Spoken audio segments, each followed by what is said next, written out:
Probably one of the biggest challenges that the Muslim world faces and Western society faces right now is the onslaught of homosexuality, pulling the society down into a state of Sodom and Gomorrah of the Old Testament. The natural product of secular judgment with regards to human relations. From in the 60s, 50s towards 60s, the whole issue of adultery, fornication was canceled. No longer crimes. Removed from the law books as crimes. Why? Because it's religious based. From religion. Religion says, don't do these things. So, to the unreligious, the irreligious, they would say, what's the difference between fornication and marriage? A piece of paper. Why should we make a piece of paper the difference between right and wrong? This is the rationale. So, instead, they found another set of principles to determine relationships between male and females in the society. The principle was consenting adults. It has two elements. Consenting, meaning not rape. Because otherwise rapists could say this is between adults. Consenting adults. And adults, so that pedophilia, exploitation of children, because they say though it's male and female, the adult male or adult female would be exploiting the child who doesn't know right and wrong. It's not clear to them. They could be exploited. So they say consenting adults. So this was the principle by which they squashed adultery and fornication from being crimes. And also, that's the same principle now in Europe. Incest is not a crime. France, Germany, it's removed from the books. And in Sweden, they were the first to come out with it openly, that this is no longer a crime. It is halal, from their perspective, for a man to have sexual relations with his mother, his sister, or his daughter, as long as they are consenting adults, because that's what it is. That was the principle. Once they're consenting adults, then anything goes. That's where you're headed. Right? So, of course, the homosexuals, their turn came. They said, we are consenting adults. At first, the Western systems, resisted because they still had, the leftovers of the religious past.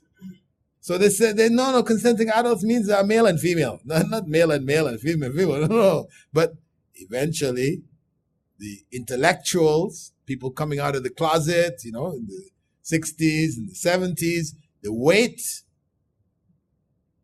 brought it into acceptance. Back in the 60s, the psychiatrists had special treatments for homosexuals. Drug treatments, electric shock treatments, all kinds of treatments for them. Because it was looked at as an illness. By the 70s, 10 years later, removed from the books. Replaced with what? Homophobia. What is homophobia? The dislike, what they call the irrational dislike of homosexuals. So all those people who back in the 60s, if you ask them, what's your view on homosexuality? You would hear 99.9% of people saying, God, that's evil. It's nasty. It's this, it's that. The religious will say it's abomination unto the Lord.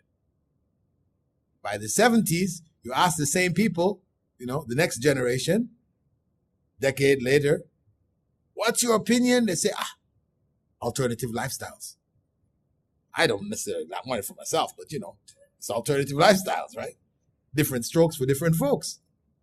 This is what they find out all these other types of terminologies to say it's okay, if they want to do it, it's okay, So this is a whole change in people's mentality to the point now where those people who despised it, who consider it to be evil and wrong and corrupt, they are now considered sick, homophobic. They are the one who need to go to the psychiatrist to be reprogrammed so that they can accept. But the problem is that this thing is not just an issue of acceptance. It is an issue where it is being promoted on a huge scale. You all know, of course, Toronto has the largest gay parade in the world. Right? They're outdoing everybody. Toronto. The point is that they have books in the US now. I saw one of the books for grade 2, which is called My Two Dads. So this is coming now at the children themselves. A decade ago, there was the issue of them introducing, condoms and to primary school students, saying they were debating whether they should put these condom machines in the primary schools, right? This was an issue. But now, My Two Dads. Johnny has a dad and a mom. Tommy has 2 dads. Tommy's 2 dads are great guys, they take Tommy everywhere, to the beach, to the park, he has a great time. Wonderful. The message is being sent. In the UK, for primary school students, they have a book called The Prince. The Prince, his parents want him to get married to a princess. All these princesses come, but he doesn't like this one. He doesn't like that one. He doesn't like this one. Finally, he meets another prince. He likes him. They're good friends. They're hugging each other and they're great, A message being sent. So if we think that we've seen the worst, imagine when that generation grows up. This is the product of secular democracy. But the Islamic position is it will never change. When Allah said this thing was evil, it's in the Bible, it's in the Quran, it is evil, that will never change. No matter what arguments are brought, scientific, genetic, whatever arguments are brought, these arguments cannot change the Islamic position. The Christians, though it's written in their Bible, they just got pressurized and, they're not progressive and, okay. So only the Pope is holding on, right? The Pope is holding on still, but he's got to go. The next Pope, you got to hear him saying, hey, it's all right. Yes, we can have homosexual priests. I mean, there's enough of them already, So this is what's happening. But from the Islamic perspective, we can never do it. This will never change because this thing is evil. And anyway, we have to say to them, if they bring scientific proof that pedophilia, pedophiles are genetic products. Murderers are because of genetic quirks. So what then? Finish? Cancel all the laws? Anything goes? Who's going to accept that? So the reality, as I said, is that the Islamic system, the legal system, depends on divine law. It doesn't mean that human beings don't have any role to play. Allah does say in Surah Ash-Shura, verse 38, وَأَمْرُهُمْ شُورَى بَيْنَهُمْ. Their affairs should be by mutual consultation. So it is possible that people can get together and make judgments, but these are on secondary laws, not your primary laws. If we have to make a decision concerning a traffic light, in this area of our city, a lot of people are getting killed. We need a traffic light to control the traffic, protect the citizens. No problem. Secondary laws, the OHIP, the whatever, secondary laws, but not the primary laws, which have to do with the moral fiber of the society. Islam stands firm and incapable of change. And this is one thing. I was listening to a debate of Ayan Hirsi. She is a Somali atheist who is the leading debater against Islam. It was a discussion they had, debate actually, between herself and this British guy, same positions, basically atheists, against a up-and-coming sort of figure in America now, female, Hiba Khan. Her parents are very liberal. As she said, her parents had her go to rabbinic school, to a Jewish school. She learned Hebrew and studied the Torah and all this kind of stuff growing up, But she's very articulate, but herself and this other brother, Malik, somebody or the other, he's the founder of the Quilliam Foundation in the UK, sort of a somewhat modernist approach, defenders of Islam in a modernist way.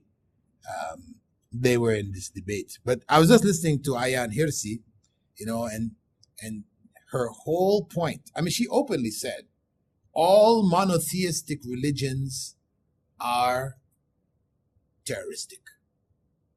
That's her position. All of them. But her main attack, of course, is Islam. She kept trying to get the Muslim side to admit that the Quran cannot be changed. This is the whole point. That's what she kept firing at. You can't change. If you find a verse in the Quran which is not according to what you think or what, can you change it? They didn't want to say it. The Muslims, the two Muslims there, didn't want to say it. Why? Because in the Western mind, you believe that your book is so right, it can't be changed. This is extreme. That's their point of view. It's extreme. That's how they look at it. And that's what Muslims will be backed up against the wall with.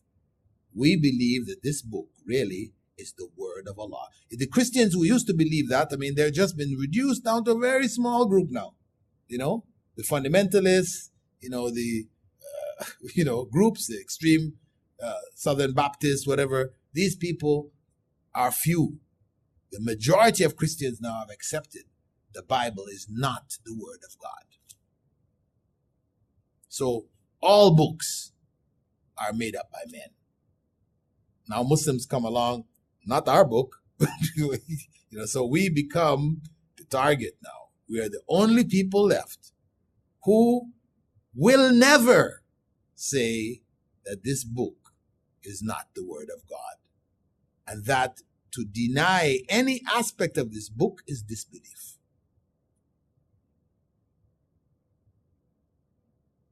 Nothing to be changed. It cannot be modified, upgraded. It's not an evolving book. Well, the Hindus, okay, the Hindus used to have what they call, what they call it again? No, the Vedas books, yeah, but no, they had this practice. It's called sati, right? Yeah, where it was expected, this is part of their belief system. It was expected when a man dies, they put him on the pyre to be burnt up, right? He's supposed to be burnt up, body. The wife was supposed to get on top along with him and get burnt up together. This was their belief. Right? Not anymore. They've evolved. Yeah, we left that behind. Yeah, we used to believe that till the British came and they said, it's not good. Don't do it anymore. Made it illegal. So, okay, they stopped, So that's their religion. We don't have that. There is no way that any part of Islam will be cancelled. No way. So that is what makes us so much of a threat. That we have such conviction that even if you look at America recognized back in the 20s that alcohol was destructive to the society. So they started the era of prohibition. For 11 years, they banned the production, distribution, sale of alcohol by themselves. No Muslims amongst them saying, hey, it's a bad thing. No, they decided themselves. But eventually, they had to go back. It spawned Al Capone, John Dillinger, and all these other, well-known gangsters of the time, because some people were having it and some people weren't, So the world, the American public in general, they've accepted it. There are still today some towns in America which are alcohol-free. Still today, from that era. They stopped it. They felt it was good. They are small enough that the people could go along with it. They're not big towns with all the other elements in it, right? Egypt, where alcohol is produced, it's a Muslim country. They have breweries producing alcohol. Yet, the vast majority of Egyptians do not drink alcohol. They legislated it and failed. It was legislated 1,400 years ago and it's still in effect. That's the difference. Because of the faith. Without that faith background, then you're not going to succeed by making this law, for that law, for the others. And potentially, if the Muslim world comes back together again, then these resources which they have been exploiting for all these years, getting it at rock bottom prices, then they'll have to pay the real price for it. They don't want that to happen. Because so much of the major resources of this technological age are found in Muslim countries. So much of it. Huge amount of it. So, this is what it's all about. Economics and ultimately power. Power politics. A way of life which is based on rejection of God. Though they say it's free, you can believe whatever you want to believe. Why? Because in their view, all religions are false anyway. So whether you're a Christian, you're a devil worshiper, or you're a Hindu, doesn't matter. You worship anything you want to worship. But society, government, free from religion. In education, economics, etc., we don't have this. So this is the element. Judgment, which belongs only to Allah, remains a standing principle in Islamic society, and inshallah it will remain that till the end of this world. Okay, we'll stop here. One question which was raised concerning a lawyer in the system today. Well, where the lawyer is involved in the administrative things, then obviously it is no problem. It's not against Sharia, etc. Where you're defending people's rights, it's not a problem.